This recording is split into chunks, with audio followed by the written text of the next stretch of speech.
Assalamualaikum warahmatullahi wabarakatuh. Perkenalkan, nama saya Cindy Aprilia, NIM 21-2019-179. Pada mata kuliah manajemen derivatif kali ini, saya akan membahas tentang indeks future products atau future products pada Bursa Efek Indonesia. Sini terdapat daftar isi yang merupakan pembahasan penting seperti sekilas tentang kontrak berjangka, pemahaman dasar kontrak berjangka, manfaat dan risiko berinvestasi, futures, risiko berinvestasi kontrak berjangka, spesifikasi kontrak berjangka di BLI, dan yang terakhir perdagangan kontrak berjangka. Di sini saya akan menjelaskan secara singkat melalui video kali ini. Langsung saja pada bab 1, yakni sekilas tentang kontrak berjangka.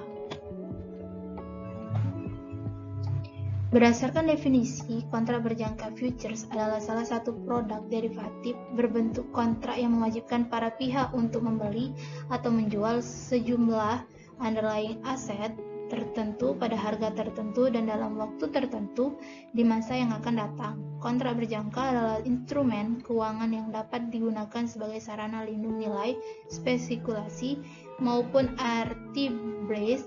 Sebagai produk derivatif, nilai kontrak berjangka ditentukan dan diturunkan dari harga underlying-nya. Kontrak berjangka hadir melengkapi kebutuhan investor di pasar modal Indonesia. Dengan adanya kontrak berjangka, investor dapat melindungi portofolio baik dalam keadaan market yang sedang bullish dan maupun bearish. Dengan adanya kontrak berjangka, investor dapat mendapatkan keuntungan pada saat market sedang naik dan juga melindungi portofolio pada saat market sedang turun.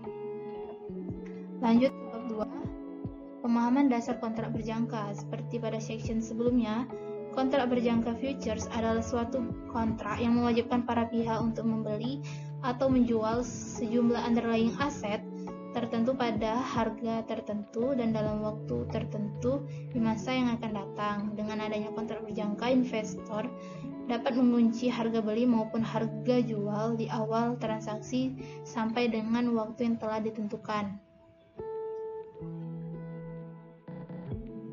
Nah, pergerakan harga kontrak berjangka dipengaruhi oleh pergerakan underlying aset atau menjadi dasar dari kontrak berjangka tersebut. Misalnya harga KBIE LQ45 mengikuti pergerakan indeks saham LQ45 sebagai acuannya, atau harga ABCD futures yang mengikuti pergerakan saham ABCD sebagai acuannya.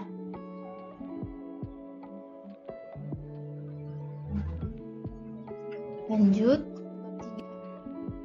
yakni manfaat dan risiko berinvestasi futures.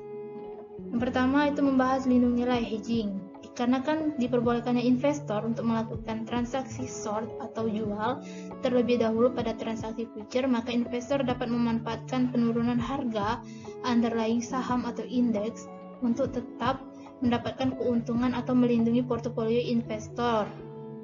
Future dapat digunakan sebagai instrumen lindung nilai hedging karena dapat mengkompensasi risiko atas kerugian yang disebabkan oleh penurunan nilai.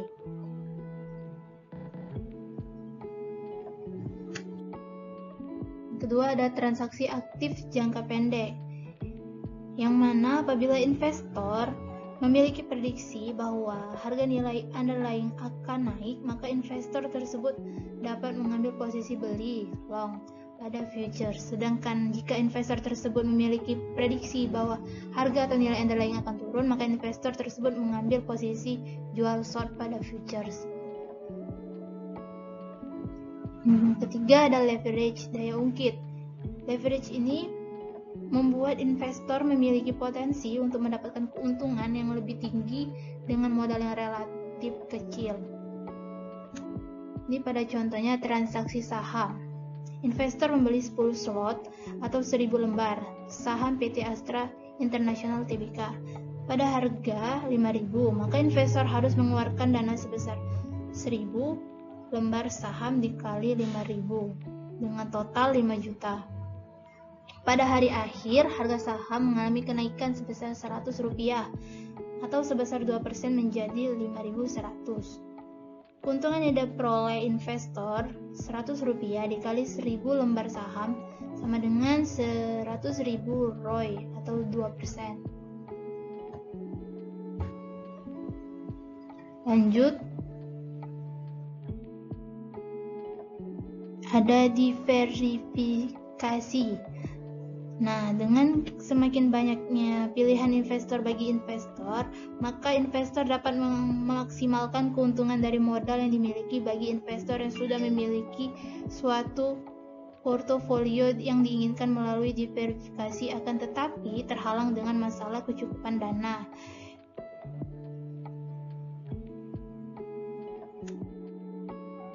Lanjut pada bab 4, terdapat risiko berinvestasi kontrak berjangka. Yang pertama, risiko leverage.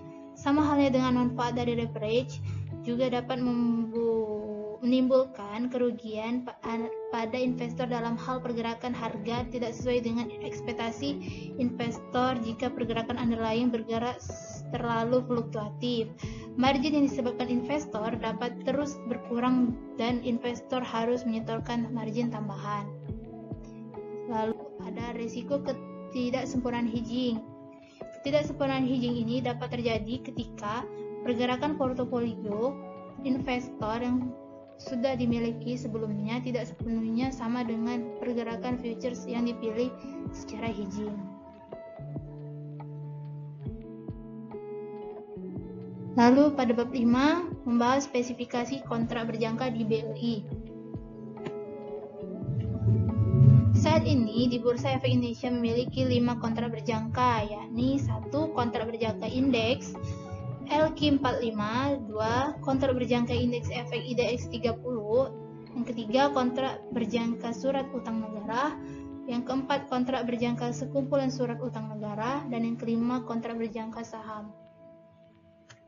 Di sini terdapat beberapa spesifikasi yang dijabarkan oleh BLI dan beberapa penjelasan komponen yang terdapat dari BLI seperti underlying.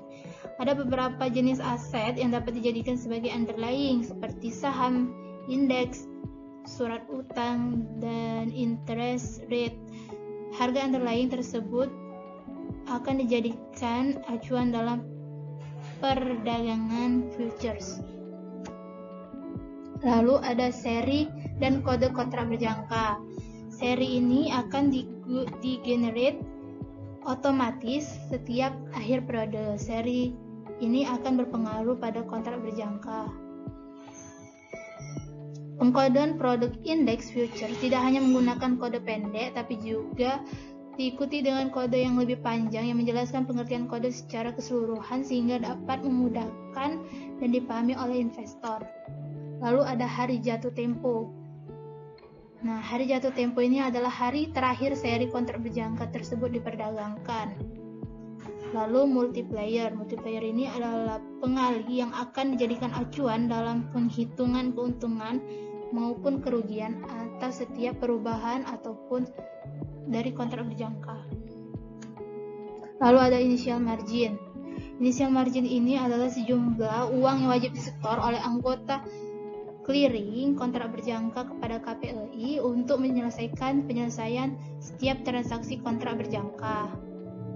Lalu ada auto rejection. Auto rejection ini merupakan penolakan secara otomatis oleh JATS terhadap penawaran jual dan atau permintaan kontrak berjangka dimasukkan ke JATS akibat dilampauinya batasan harga yang ditetapkan oleh bursa. Kemudian ada fraksi harga kontrak. Fraksi harga kontrak ini adalah satuan perubahan harga indeks efek yang digunakan untuk melakukan penawaran jual ataupun permintaan beli. Kemudian ada metode penyelesaian. Pada metode penyelesaian ini, seluruh penyelesaian kontrak berjangka yang ada pada bursa dilakukan secara tunai, cash settlement, sehingga investor hanya perlu menyetorkan dana dan menerima keuntungan atau membayar kerugian berupa cash, bukan efek yang menjadi underlying kontrak berjangka. Dan terakhir pada bab 6 membahas perdagangan kontrak berjangka. Dengan ini ada beberapa perdagangan kontrak berjangka. Yang pertama, pembukaan rekening derivatif oleh investor. Setiap investor yang ingin menjadikan transaksi kontrak berjangka di bursa wajib terlebih dahulu membuka rekening dana derivatif RDD melalui AB derivatif. Adapun syarat pembukaan RDD paling kurang adalah sebagai berikut. Contohnya 1, untuk nasabah perorangan. Ini bisa kalian baca sendiri. Lanjut, yang kedua, untuk nasabah badan perusahaan. Ini bisa dilihat ada beberapa persyaratan sesuai kedudukan nasabah.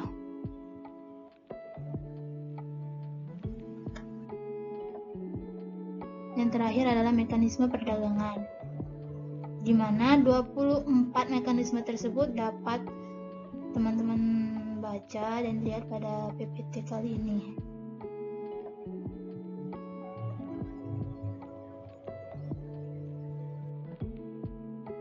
Kemudian ada simulasi perdagangan. Di sini terdapat investor A yang sudah membeli satu kontra LQ 4559 match dengan investor B di harga 1000, sehingga baik investor A dan investor B harus membayar inisial margin masing-masing sebesar 20 juta yang akan di-lock di KPLI pada hari akhir karena investor A merupakan investor B belum melakukan tutup posisi, maka akan melakukan proses mark to market. Pada hari akhir, HPH yang terbentuk dari seri kontrak LQ 45M9 adalah 1010, sehingga posisi investor A long mendapatkan keuntungan karena dapat membeli 1000, sementara investor B short hanya melakukan serah dana karena harus menjual pada harga 1000 yang lebih rendah dari pasar 1010. Dan yang terakhir ada simulasi perhitungan keuntungan yang dibagi menjadi dua, yakni yang pertama simulasi perhitungan keuntungan saat bullish dan yang kedua simulasi perhitungan keuntungan saat bearish.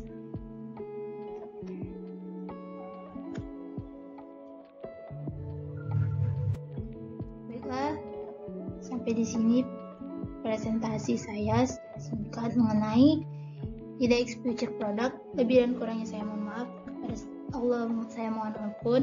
Wabillahi taufiq wal hidayah. Wassalamualaikum warahmatullahi wabarakatuh.